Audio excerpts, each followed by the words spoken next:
L'opportunité de la création de cette association tient de la volonté des villes suscitées de conjuguer d'une part leurs ressources humaines, matérielles, financières et intellectuelles dans un élan de solidarité intercommunale fondé sur un partenariat international efficace. Et d'autre part, de mutualiser leurs efforts afin d'assumer leur mission de promotion de développement économique, social, sanitaire, éducatif, culturel et sportif, tout en intégrant leur rôle dans la réalisation de l'agenda 2063 de l'Union africaine qui vise à promouvoir les actions nécessaires à l'atteinte des objectifs du développement durable ODD.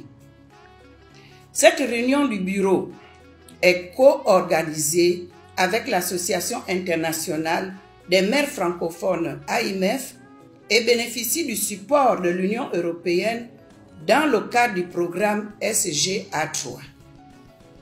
Elle sera précédée d'un atelier sur le thème des forêts urbaines et périurbaines. Elle vise d'échanger sur la stratégie de développement de l'AFCAC et de définir un plan d'action pour l'année 2023. Il s'agira également question de saisir cette occasion pour partager et co-construire une feuille de route en faveur de la préservation et du développement des forêts urbaines et périurbaines dans la droite ligne du congrès de l'AIMEF tenu à Abidjan au cours de cette année.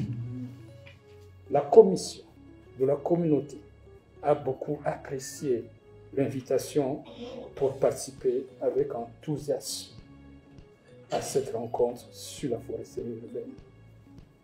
Cette appréciation est justifiée par le fait que la commission est en train de construire un cadre institutionnel et organisationnel solide dont le but est de supporter durablement la construction du système de l'économie verte en Afrique centrale. Un système déjà approuvé par la 16e conférence des chefs d'État et de gouvernement de la communauté organisée en mai 2015 à N'Djamena, République du Tchad.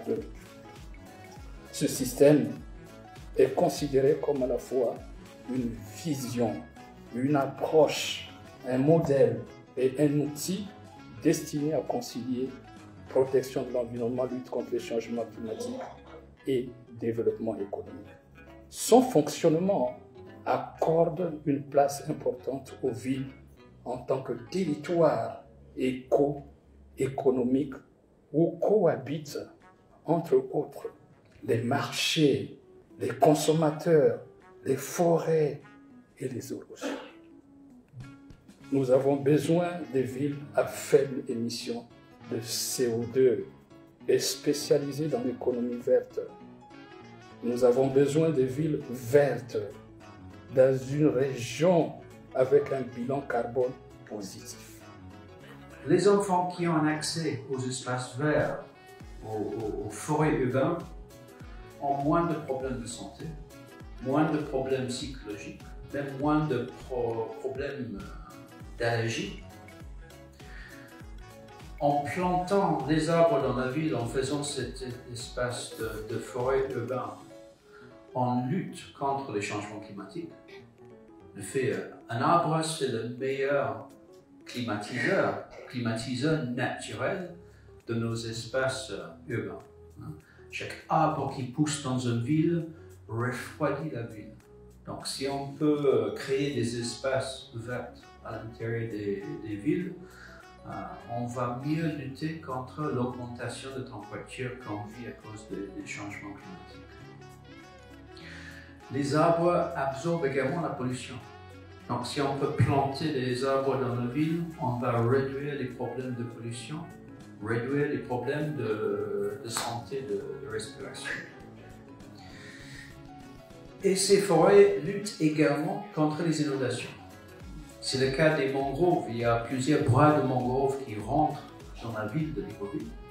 Donc il faut éviter de remblayer, de tuer ces espaces. Il faut les préserver parce que ce sont ces espaces qui vont nous protéger contre les inondations qu'on va vivre à cause des changements climatiques. Et il faut qu'on plante les longs des cours d'eau dans les villes, les plantes qui peuvent absorber l'eau quand il y a des crues, quand il y a des pluies un peu extrêmes.